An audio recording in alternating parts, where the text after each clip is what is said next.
Hi, வணக்கம், welcome back viewers, welcome back to WinTrader. Gap up, gap down market எப்படி successful optionsல trade பண்ண முடியும்? இன்னைக்கு bank Nifty gap down market இன்னைக்கு பார்த்துட்டா உங்களுக்கு தெரியும். ஆல்ரெடி மார்க்கெட்டு நல்லா டவுன் இறங்கி போச்சு. அப்போ டவுன் இறங்கும் போது உங்களுக்கு கரெக்டாக என்ட்ரி எடுக்கணும் பாயிண்ட் எப்படி ஒரு டெக்னிக்கல் அனாலிசிஸ் சாஃப்ட்வேர் த்ரூ உங்களுக்கு செக் பண்ண முடியும். அப்போ நம்ம WinTrader பார்த்துட்டு உங்களுக்கு தெரியும். ஆல்ரெடி எட்டு ஸ்ட்ராட்டஜி இருக்குது. WinTrader ஃபஸ்ட்டு வெர்ஷன் நம்ம ரிலீஸ் பண்ணது 2009. அப்போ இன்றைக்கி லேட்டஸ்ட் வெர்ஷன் 8.1. அது உங்களுக்கு பார்க்கணும் வெர்ஷன் வந்து பார் சார்ட்டாக இப்போ பார்த்துட்டா தெரியும். இப்போ பேங்க் நிஃப்டிக்கு லைவ் மார்க்கெட் உங்களுக்கு இந்த கார்னரில் பார்க்கலாம்.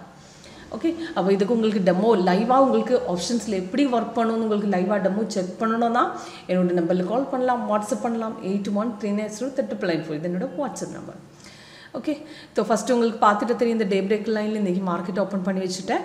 அப்போ மார்னிங்கில் ஒரு 9:20க்கு red colour down arrow sell signal கொடுத்துருக்கேன். அப்போ க்ரீன் கலர் பாரு, இது வந்து பை, இது வந்து செல்லு. அப்போ சிக்னல் வரும்போது உங்களுக்கு பெல் சவுண்ட் எஃபெக்டோடு உங்களுக்கு பெல் சவுண்ட் எஃபெக்டோடு உங்களுக்கு அலர்ட்டு கிடைக்கும். பார்த்துட்டு தெரியும். இந்த மாதிரி பெல் சவுண்ட் எஃபெக்டோடு உங்களுக்கு அலர்ட்டு கிடைக்கும். அதுக்கப்புறம் சிக்னல்ஸு லேட்டஸ்ட் சிக்னலுக்கு எல்லா டீட்டெயில்ஸும் மேலே கீழே போட்டிருக்கேன். இப்போ சிக்னல்ஸ் இதில் கொடுக்கும். அதோட அதே மாதிரி உங்களுக்கு மேலே கீழே டார்கெட்டும் என்ட்ரி பாயிண்ட் எல்லாம் போட்டிருக்கேன். ஃபஸ்ட்டு என்ட்ரி அதுக்கு டைமிங் டீட்டெயில்ஸ் எல்லாம் மேலே கொடுத்துருக்கேன். என்ட்ரி பாயிண்ட்டு அது first target, second, third target, stop loss 70 target, total அப்ராக்சிமேட்டாக 200 பாயிண்ட்ஸ் டார்கெட் இருக்குது. அப்போ வந்து பார்த்துட்டா தெரியும். இப்போ சிக்னல்ஸு மார்னிங்கில் வந்ததுக்கப்புறம் கன்ஃபர்மேஷன் தான். அது எல்லா சிக்னல்ஸும் எடுக்க முடியாது. சிக்னல் கன்ஃபர்மேஷன் செக் பண்ணிட்டு தான் என்ட்ரி பண்ணணும். ஃபஸ்ட்டு கன்ஃபர்மேஷன் செக் பண்ணதுக்கு உங்களுக்கு 3 லெவல்ஸ் கன்ஃபர்மேஷன் செக் பண்ணணும். அது கேப் டவுன் கேப் மார்க்கெட்டில் 4 லெவல் செக் பண்ணணும். இப்போ ஃபஸ்ட்டு பார்த்துட்டா தெரியும் கேண்டில் கலரு, செகண்டு கீழே வந்து வால்யூம் பார், தேர்டு வந்து ப்ரைஸ் இன் செல் ஜோன். அப்போ இது 3 கன்ஃபர்மேஷன் லெவலில் ஓகே ஆயிருக்கா. கேப் டவுனில் ஓப்பன் பண்ணும்போது ஃபஸ்ட்டு சப்போர்ட் லெவல் மார்க்கெட்டு கொஞ்சம் பேக் ஏறிட்டு எகெயின் பிரேக் பண்ணணும். அந்த போர்ஷனை ஃபஸ்ட்டு சப்போர்ட்டு பிரேக் பண்ண போர்ஷனுக்கு உங்களுக்கு என்ட்ரி பண்ணலாம். அப்போ இன்றைக்கி பார்த்துட்டு தெரியும். கேப் டவுன் மார்க்கெட் அப்ராக்சிமேட் ஒரு 10:15க்கு மார்க்கெட் இந்த போர்ஷனில் 45,100 இந்த போர்ஷனில் பிரேக் பண்ணிட்டு 45,142 பிரேக் பண்ணி வச்சுட்டேன். அப்போ அந்த போர்ஷனில் நல்லா கீழே மார்க்கெட் இறங்கிட்டு 3 டார்கெட்ஸ் அச்சீவ் பண்ண அப்ராக்சிமேட் 200 பாயிண்ட்ஸ் மார்க்கெட் இறங்கிட்டேன். அப்போ நமக்கு ஆப்ஷன்ஸில் அந்த மாதிரி எடுக்கணும்னா நமக்கு கால் ஆப்ஷன் புட் ஆப்ஷன் எடுத்துடலாம். புட் ஆப்ஷன் மார்க்கெட் டவுன் இறங்கும்போது நமக்கு புட்டு பை பண்ணணும். அப்போ புட்டு பை பண்ணோம்னா அப்ராக்சிமேட் இந்த மணியில் நமக்கு இந்த மணியில் எடுத்துடலாம். 45,200 நமக்கு எடுத்துடலாம். இப்போ 200 நான் ஆல்ரெடி எடுத்து வச்சுருக்கேன். அப்போ இது பார்த்துட்டு தெரியும் 45,200 இந்த புட் ஆப்ஷன் தான் இது. அப்போ இதுக்கு மார்க்கெட்டு இந்த டே பிரேக் லைனில் ஓப்பன் பண்ணி வச்சுட்டேன். மார்னிங்கில் ஒரு பைசிக்கிள் கொடுத்துருக்கு 328 கேப் அப் மார்க்கெட்டு தான். அதுக்கப்புறம் மார்க்கெட்டு கொஞ்சம் கீழே இறங்கிட்டு இந்த போர்ஷனில் பிரேக் அவுட் பண்ணிட்டேன். அப்போ இந்த ட்ரெண்ட் லைன் பார்த்துட்டு ஒரு பிரேக்கு வந்த போர்ஷன், இதுதான் பிரேக் வந்த போர்ஷன். அப்போ இது பார்த்துட்டா தெரியும் 345 நமக்கு பிரேக் பண்ணிட்டேன். 345 பிரேக் பண்ணிட்டா அப்ராக்சிமேட் 475 வரை ஏறிட்டேன். அப்போ அப்ராக்சிமேட் மினிமம் உங்களுக்கு 100 பாயிண்ட்ஸில் இதில் ஷுவரு தான். 100 பாயிண்ட்ஸு நல்லா ப்ராஃபிட்டு உங்களுக்கு இந்த போர்ஷன் கிடைச்சிட்டேன்.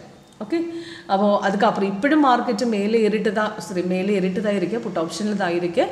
இப்போ பேங்க் நிஃப்டி இன்னும் கீழே இந்த சப்போர்ட் பிரேக் பண்ணிட்டு இன்னும் கீழே போயிட்டா எகெயின் ஒரு மார்க்கெட் டவுனில் வரும். அந்த போர்ஷனுக்கு உங்களுக்கு வேணும்னா அந்த ரீஎன்ட்ரி சஜஷனில் ரீஎன்ட்ரி கொடுக்கும். அந்த லெவலில் ரீஎன்ட்ரி எகெயின் வேணும்னா உங்களுக்கு எடுத்துடலாம்.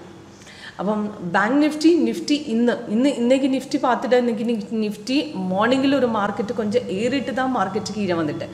இந்த மாதிரி மார்க்கெட்டு ரெண்டும் நிஃப்டி பேங்க் நிஃப்டி எகெயினஸ்டாக இருந்தால் மார்னிங்கில் எடுக்கக்கூடாது. கொஞ்சம் வெயிட் பண்ணிவிட்டு 2 பொசிஷனும் எகெயினஸ்ட் டவுன் போகும்போதும் தான் எடுக்கணும். இப்போ இன்றைக்கி பார்த்துட்டு தெரியும் மார்க்கெட்டு சேம் நிஃப்டியிலும் கேப் டவுன் ஓப்பன் பண்ணி வச்சதுக்கு அப்புறம் கொஞ்சம் மார்க்கெட்டை நிஃப்டி ஏறிட்டேன். அதுக்கப்புறம் தான் கீழே வந்துட்டு. அப்போ நமக்கு அந்த மாதிரி எகெயின்ஸ்ட் ட்ரெண்டு வந்துட்டால் பொசிஷன் ரெண்டுமே சேம் ஆகுனது வரை வெயிட் பண்ணிட்டு தான் என்ட்ரி எடுக்கணும், அல்லாத எடுக்கக்கூடாது. ஓகே அப்போ இன்றைக்கி நிஃப்டியும் பார்த்துட்டாலும் 3 டார்கெட்ஸ் அச்சீவ் பண்ணிட்டு அப்ராக்சிமேட் 110 பாயிண்ட்ஸு நமக்கு இந்த போர்ஷனில் நமக்கு வந்துட்டு இப்படியும் சப்போர்ட் லெவலில் பிரேக் பண்ணிவிட்டு கீழே போட்டால் மார்க்கெட் எகெயின் கீழே போகும் இப்போ மார்னிங்கில் உங்களுக்கு செக் பண்ணும்போது உங்களுக்கு மார்னிங்கில் போர்ஷன் அவாய்ட் பண்ணிட்டு அதுக்கப்புறம் சப்போர்ட் எகெயின் அப்ராக்சிமேட் ஒரு 11:30க்கு ஒரு 19,409 எகெயின் பிரேக் பண்ணிவிட்டு மார்க்கெட்டு கீழே வந்துட்டேன் அப்போ நல்லா ப்ராஃபிட் நமக்கு இந்த போர்ஷனில் கிடைச்சிட்டேன் ஓகே அப்போ ஏதாவது டவுட் இருந்தால் கால் பண்ணுங்க அப்போ டெமோ பார்க்கணுன்னா கால் பண்ணுங்க வாட்ஸ்அப் பண்ணுங்க என்னோட நம்பரை 813903 சீமா கிருஷ்ணா அப்போ என்னோட நம்பரில் கால் பண்ணலாம் வாட்ஸ்அப் பண்ணலாம் இப்படி நம்ம சாஃப்ட்வேர் லைவாக ஒர்க் பண்ணணும்னு உங்களுக்கு லைவ் டெமோவில் காட்டி கொடுத்துடலாம் அப்போ லைவ் டெமோக்காக கால் பண்ணுங்க தேங்க்யூ